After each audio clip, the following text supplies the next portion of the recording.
Hello guys, welcome back to another episode of Slam D Fishing. A few things that I've made changes to.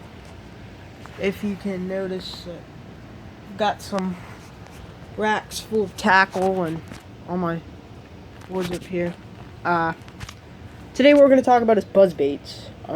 If you fish around a river system, the tidal water, then you know what a buzzbait is. Otherwise, I mean, if you fish a buzzbait just to fish a buzzbait, you know what to throw.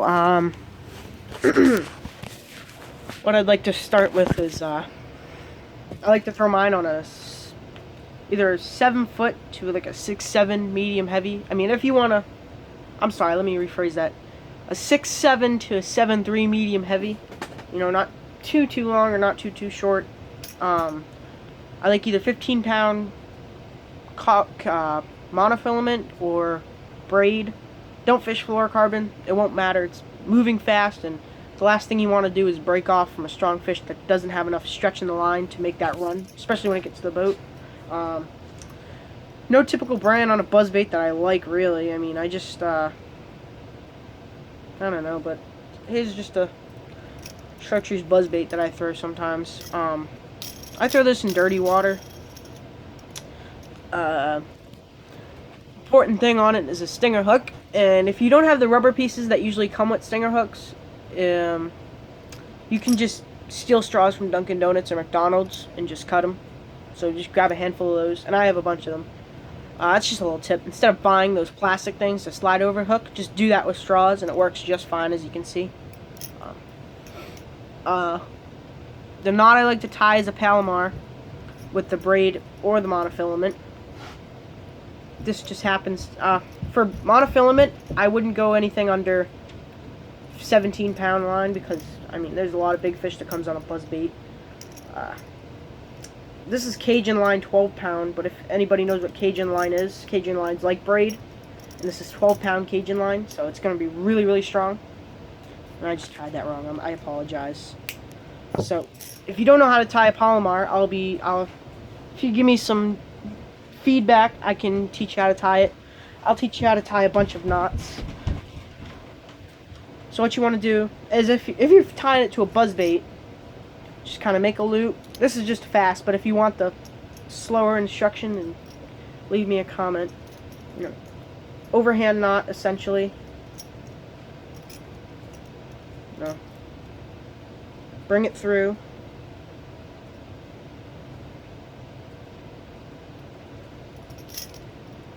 Wet it. Make sure it's tight. Cut off your excess. And you have a nice topwater buzzbait that you can throw.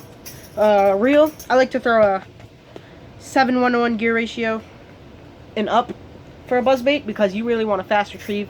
As soon as that bait hits the water, you want to get them blades moving on the top water, and you want, you know, a fast moving bait. I like a Lew's. This just, I mean, it's just a little reel, but Lew's are the best reel on the market, I'd say.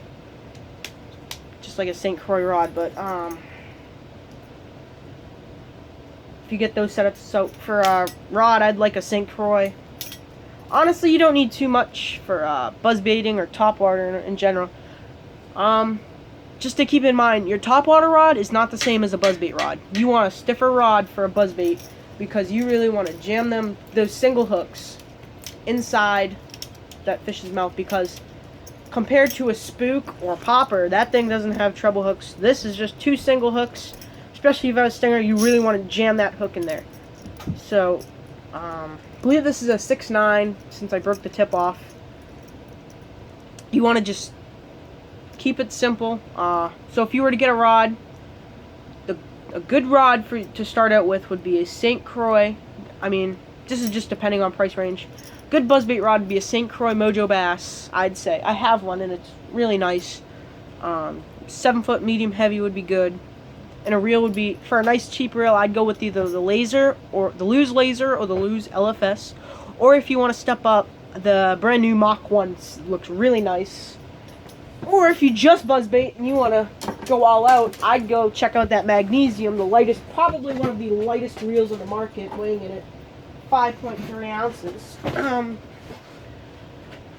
Here's my Mojo Bass rod. Not to talk about buzz baits, but this one's, I think, is a medium, but it's a nice little rod. I got that on a laser. So, I mean, if you're looking for a buzzbait rod, that's what I'd recommend. It's a Mojo Bass 7-foot medium heavy. Oh, here's a little thing. I'm saying, when I say medium heavy, I mean medium heavy power. I didn't mention the actions. My apologies. The action, I'd go with a fast action. Here's what a lot of pros and everybody makes mistakes on. The power and action is completely different in a rod. Right here, just compare. This is a little 6-foot rod that my buddy's going to be, my high school tournament partner is going to be throwing. This is a 6-foot medium power rod, fast action. And really, if you think of an action, it's the action of the tip. So, I mean, it's not a medium action rod, it's the medium action tip. The power of the rod is medium. The action is fast. Just like in a good drop shot rod, you got, mine's is a medium light. You want a 7-foot medium light power with an extra fast tip.